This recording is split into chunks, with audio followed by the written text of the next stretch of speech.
That's my right. daughter. My baby. This is my dad. Our favorite thing is to work on the car, Again, just turn it a little. Don't start it. come up with new ideas for what we're gonna do, the new theme or the new design.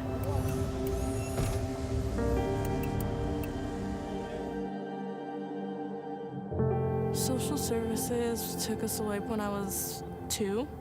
My brother was 1. Me and the mother never lived together.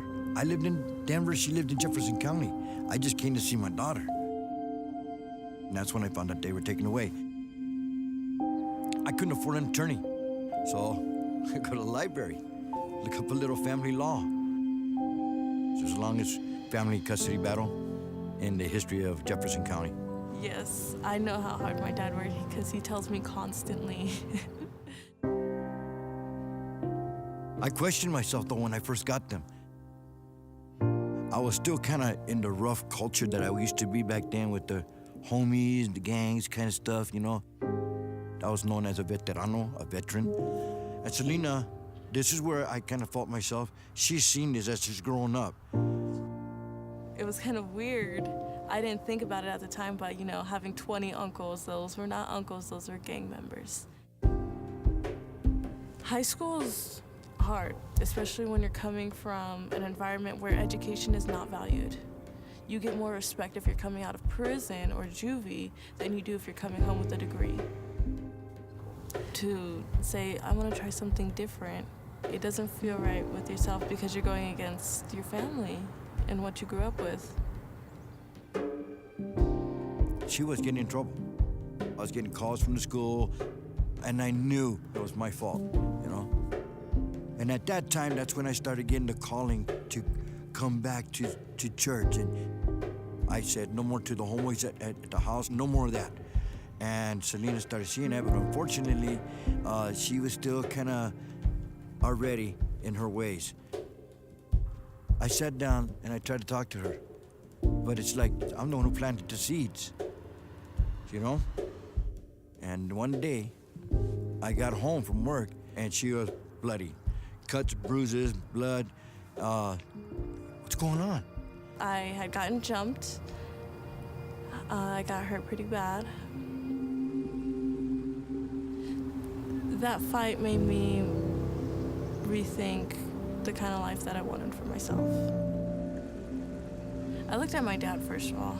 I looked at my dad and how he changed his life. So I tried really hard to curve my path that I was going on. Man, her grades went up. By the time she was done, she got her grades up so high that she skipped a grade. None of my friends from high school even got a chance to graduate. They all dropped out. I kind of wanted to go to college, 1, because it was a great thing, but 2, to show that I could. To show everyone who I grew up with and would get in trouble with, like, I can do something like this. I can be great. When I was researching colleges, I found the DSF scholarship, and I thought I would give it a try. She heard about scholarships, she went after it. I'm not going to be a statistic. I'm not going to be on welfare. I'm not going to be lost. I'm setting my goals and I'm reaching them, and like, go girl, yeah. She went through her story and it was inspiring for somebody with that sort of life experience. I think it's given her wisdom and strength that most other people her age can't even fathom at that point in their life. I am currently enrolled at Metro State University and I am studying forensic psychology. Off to the show. We're at the National Western Complex. There's my Selena. We both kind of helped with different ideas, and I helped with the set of the rooms. And then, of course, the name Second Chance. I thought that was a good name. We both decided on that name for the car. One thing about this car is that It allows us to go out and still talk to people who are in gangs and show them, like, there's a different life, you know, you could always go a different path. There's more to life than the little block that you live on.